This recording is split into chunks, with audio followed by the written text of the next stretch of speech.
I think that it's really important that as a pastor, we're preaching and teaching about earth care, about energy, about renewable resources.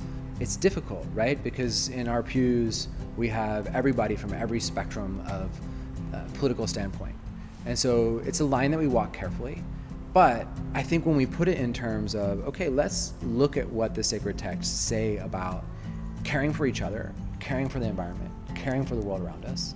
My name is Rustin Comer. I'm the pastor of Bethel, Encino, and our church is run 100% on solar energy. Bethel is a community that about 12 years ago was making a decision whether or not it was going to close its doors.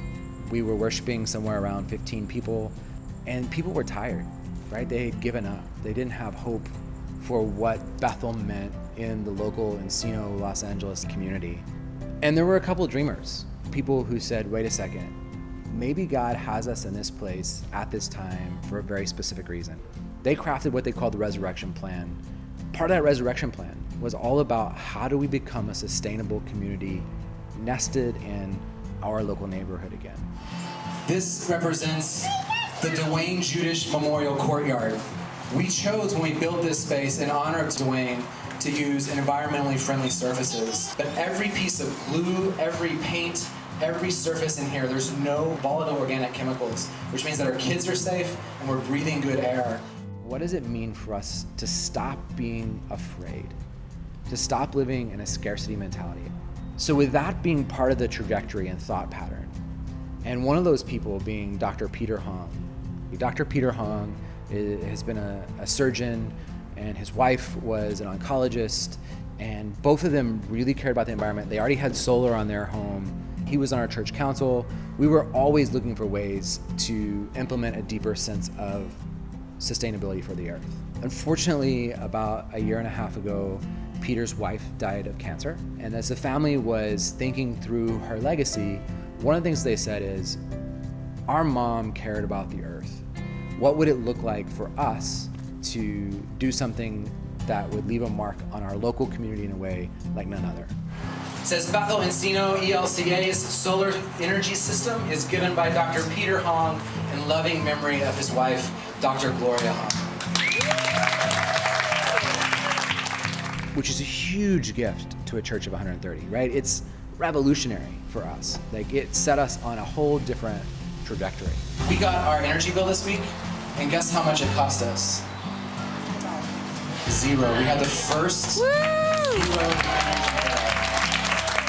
Everything we were paying into our DWP bills, our electrical bills previously, which was $4,000 a month, that instead of just taking that money away and putting it in our back pocket, we were going to take that money, we were going to put it in an account. All of this is about sustainability, right? And what this allows Bethel to do is $40,000 a year in more ministry money because we're not having to pay for the electrical.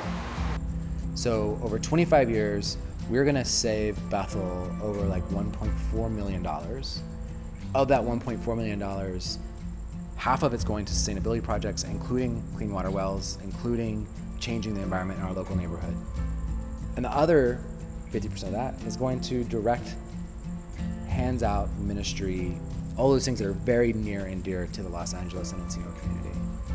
Since putting the solar on the church, we've had probably 10 or 15 church members put solar on their homes.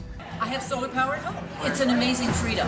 Aside from the financial aspect, which is immense anyway, but the sense of being good stewards of God's earth, using the intelligence that we're given to figure out ways to preserve what He has created for us. I think one of the most important things we can do is look into our own community, our own environment, and say, what things do we have here that we could use that would not be burning dirty coal, right? Using more fossil fuels.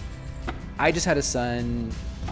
Having a son shifted everything for us because it wasn't just about us any longer and what are we gonna have at the end of our days, right? It's what does our 21-year-old son Jackson gonna face when he's 20, when he's 30? I don't know what the future holds, but I know that the future has hope.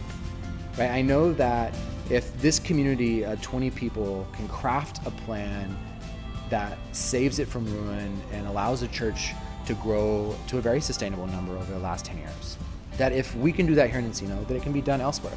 Choosing to be sustainable, choosing to make our homes more sustainable, choosing to make our way of faith more sustainable in this world.